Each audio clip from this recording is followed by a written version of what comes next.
भगवंतों के परिचय को आप चमत्कारिक छंदों के माध्यम से श्रवण कर रहे हैं।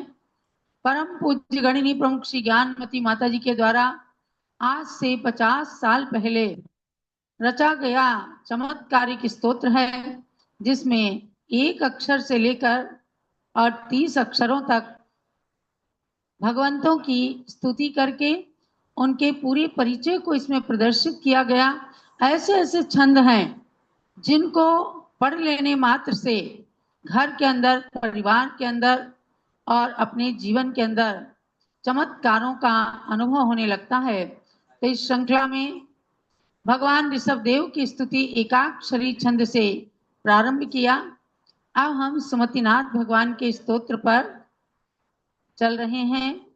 उसमें 8 अक्षर के चित्रपदा छंद, विद्युन्माला छंद, माणवक छंद, 3 छंदों में आपने स्तुति को पढ़ा, जिसमें भगवान के द्वारा आत्म ध्यान में लीन होने पर अपनी आत्मा से उत्पन्न आत्मा के सुख को आस्वादन करने वाले सुमतिनाथ भगवान हम सबके चित्त की कुमति के अंधकार को दूर कर हमें भी सम्यक मति देवें, ये जाना पढ़ा है।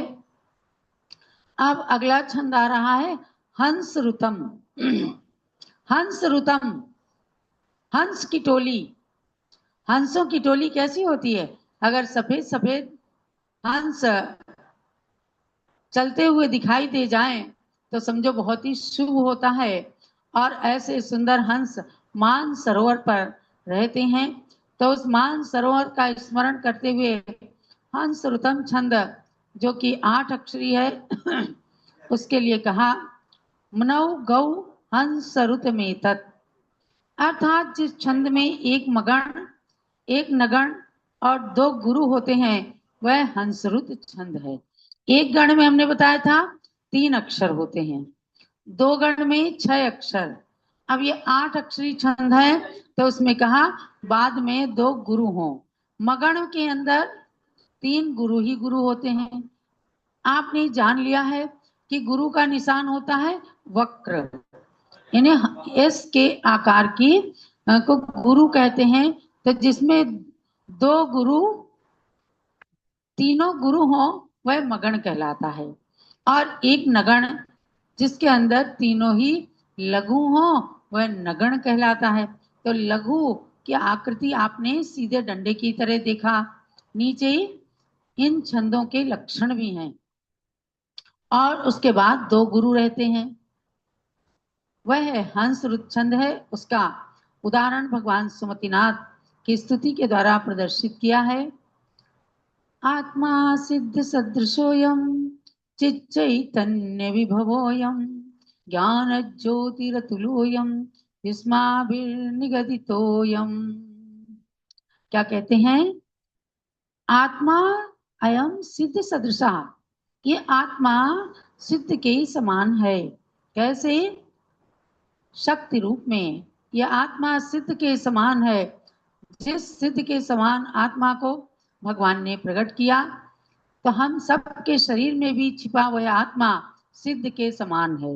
निश्चय से हम और आप भी भगवान सिद्ध परमेष्टि की तरह हैं। जैसे तेल में तेल, बीज में वृक्ष विद्यमान रहता है, इसी प्रकार से हम सबके आत्मा में सिद्ध भगवान शक्ति रूप में विद्यमान है। और उसको जब पुरुषार्थ किया जाता है तो व्यक्त कर लिया जाता है। तो सिद्ध सदृश सदृशोयम आत्मा, यह आत्मा सिद्ध के सदृश है। और चित चैतन्य विभोयम, और क्या करें? चित चैतन्य, चमत्कारिक चैतन्य के वैभव वाला है। यानी कैसी? चेतना रूप, जिसके होने पर ही सारी एक्टिविटीज चलती हैं।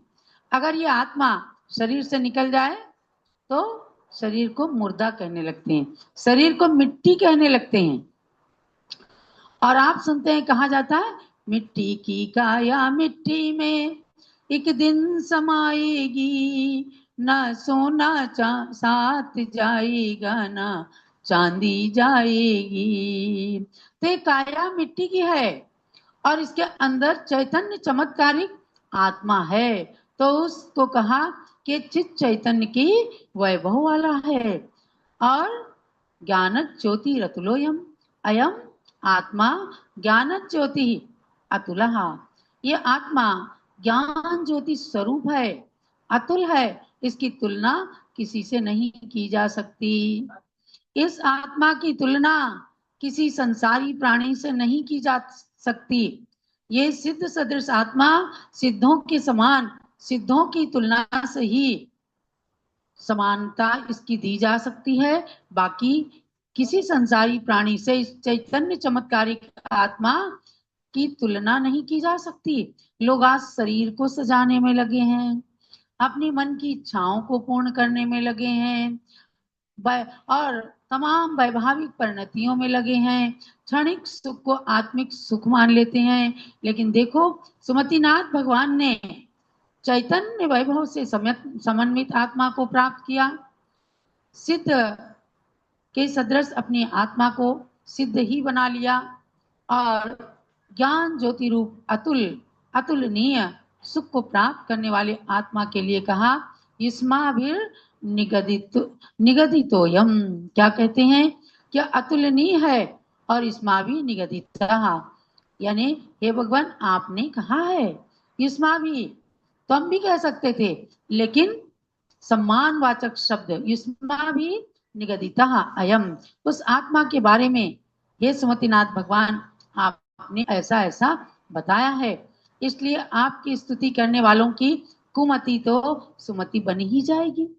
और अगर वह कुमति सुमति नहीं बनी तो आपकी स्तुति करना ही बेकार हो जाएगा। यानी निश्चित रूप से कुछ ना कुछ अच्छे विचार अपने मन के अंदर आएंगे जरूर। अब आगे कहते हैं नागरक छंद, ये भी 8 अक्षर का है। तो नागरकम भरऊ लगा, जिस छंद में एक भगण, एक रगण और एक लघु और एक गुरु होता है, वह नागरक छंद कहलाता है। नीचे सारे छंदों के लक्षण दिए हैं।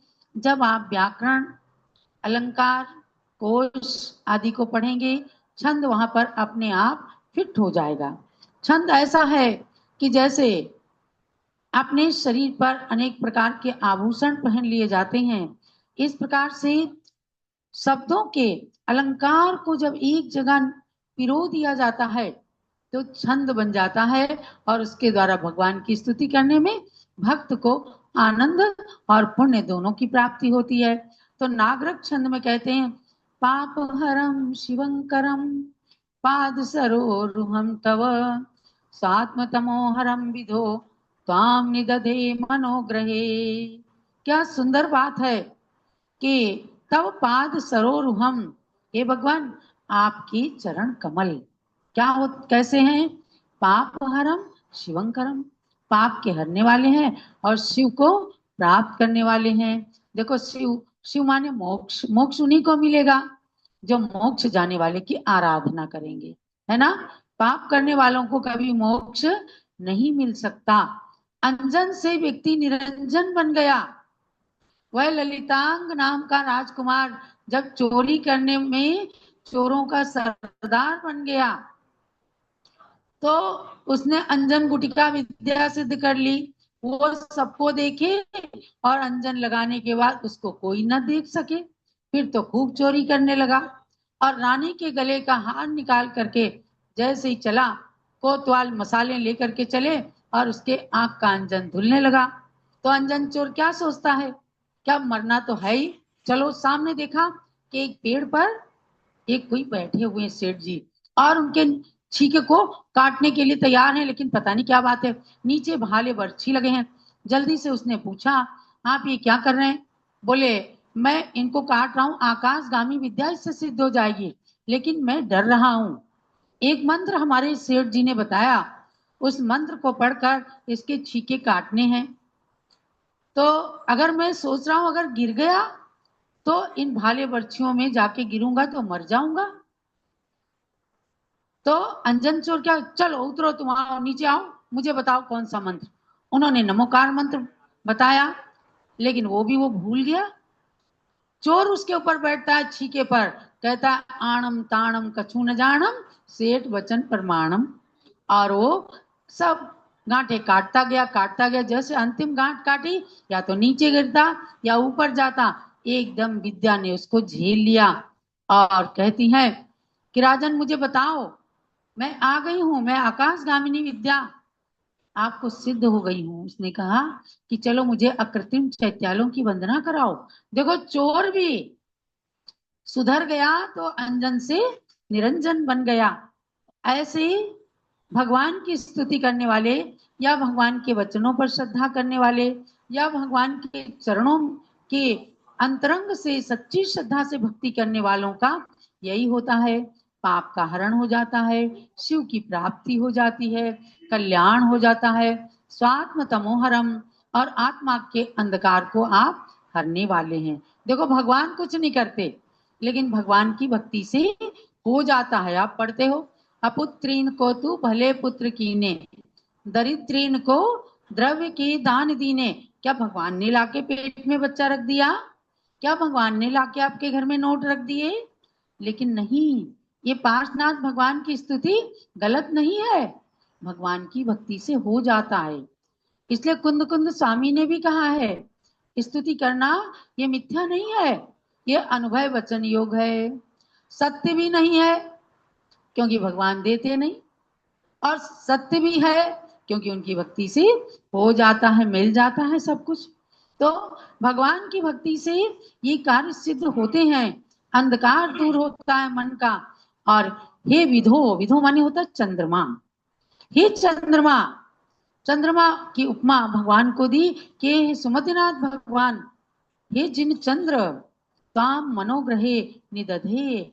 इसलिए ये सब कारण जान करके, आपकी विशेषताओं को जान करके, मैं अपने मन रूपी घर के अंदर निदधे माने आपको धारण कर रहा हूं, आपको अपने मन के अंदर बिठा रहा हूं।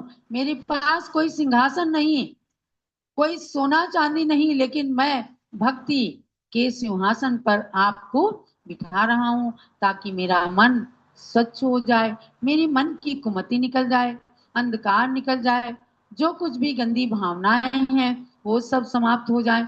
ऐसा भगवान सुमतिनाथ की स्तुति करते हुए किसने लिखा? ज्ञानमती माता जी ने। अरे बड़े दुर्लभ हैं ये छंद, बड़े बड़े विद्वान भी पढ़ नहीं पाते, पढ़ा नहीं पाते, लेकिन इस ग्रंथ की स्वर्ण जयंती है। 50 साल पहले जब केवल ज्ञानमती माता की 40 साल की उम्र थी और व्याकरण को बिल्कुल कंठ में धारण कर लिया था और छंदों का ऐसा सदुपयोग किया भगवान की स्तुति में, मैं समझती हूँ वही शक्ति आज इन्हें सारी शक्ति प्रदान करती। 91 साल की उम्र, कल आपने देखा केशलुंचन किया, निर्जल उपवास किया, आज हमने देखा शरीर में इतनी अशक्तता थी कि शुद्धि के लिए भी उठने में कठिनाई महसूस दे रही थी। हम 2-3 जनों ने उठा करके माता जी को शुद्धि कराई, पूरा वही विधि, आकर के भगवान के दर्शन करना, कायोत्सर्ग करना, आहार के लिए उठना, अभिषेक देख करके आहार को उठना उनके जीवन का अंग है। ये शक्ति क्यों आई है? ये सब स्तुतियां की हैं, चमत्कारिक छंदों का प्रयोग किया है।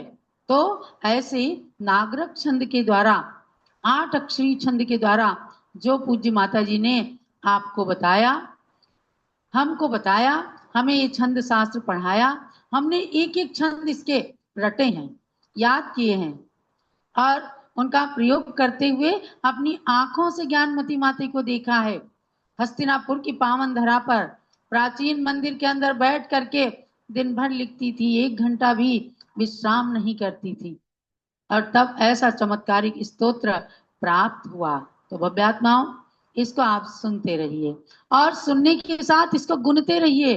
अभी तो हम आपको केवल एक एक स्तुति का पीडीएफ भेजते हैं, बहुत ही जल्दी आपके पास कल्याण कल्पतरु स्तोत्र की पुस्तक पहुंचेगी। हस्तिनापुर से सबको संपर्क करना है, बस किताबें छप करके आ चुकी हैं और डिस्पैच होकर के आपके पास पहुंच रही हैं।